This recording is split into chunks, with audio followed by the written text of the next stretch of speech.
نہ ہو سی، خاص قسم دی گرمی ہو سی، سخت قسم دا سورج ہو سی،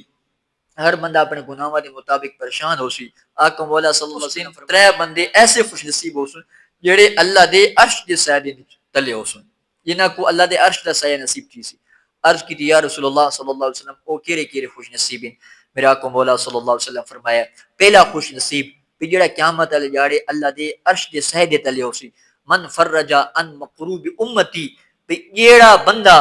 اس دنیا دے اندر آ کے میرے کسی غلام دی پریشانی کو دور کرے سی، قیامت والے جاڑے وہ اللہ دے عرش دے سایہ دے تلے ہو سی.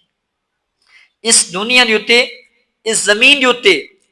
آقا علیہ السلام دی کسی امتی دی پریشانی کو دور کرے سی، چاہے اس دی جسمانی پریشانی ہے، چاہے اس کی مالی پریشانی ہے، جس قسم دی بھی اس کی پریشانی ہے.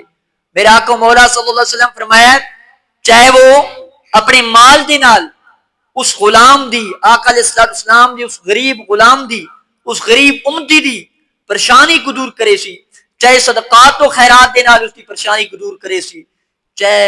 فصلہ دا عشر کٹ کے اپنے کسی غریب پڑوسی ہمسائے یتیم مسکین دی پریشانی کو دور کرے سی، یا اپنی کسی جسمانی طاقت دے نال کسی اپنے غلام دی،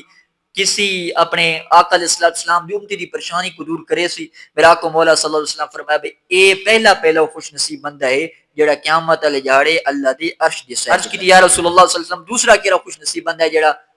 اللہ تبارک و تعالی دے عرش دے سایہ دے تلے ہو سی؟ تو میرا آقا مولا صلی اللہ علیہ وسلم فرمایا بھئی دوسرا او خوش نصیب ہے ومن اکثر الصلاۃ علیہ، کہ جڑا اس دنیا دے اوتے کثرت نار مصطفیٰ جان رحمت دی ذات دے اوتے درود شریف چ پڑھتا ہے،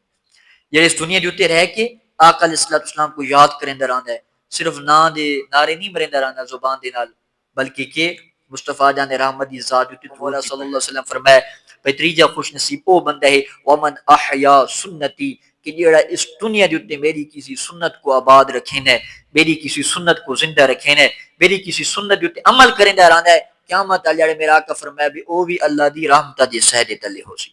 جس قسم دی بھی سنت ہے مختلف سا کو ساروں کو چاہیے کہ جس وقت بھی سا کو اگر موقع ملے یا کوئی بھی سا کو ٹائم ملتا ہے، تھوڑا بہت ملتا ہے، کم از کم دن کے اندر ایک دفعہ آقا علیہ السلام کی ذات کے اوپر درود شریف پڑھنا چاہیے، کم از کم ایک دفعہ، زیادہ تو بندہ جتنا پڑھ کے نہیں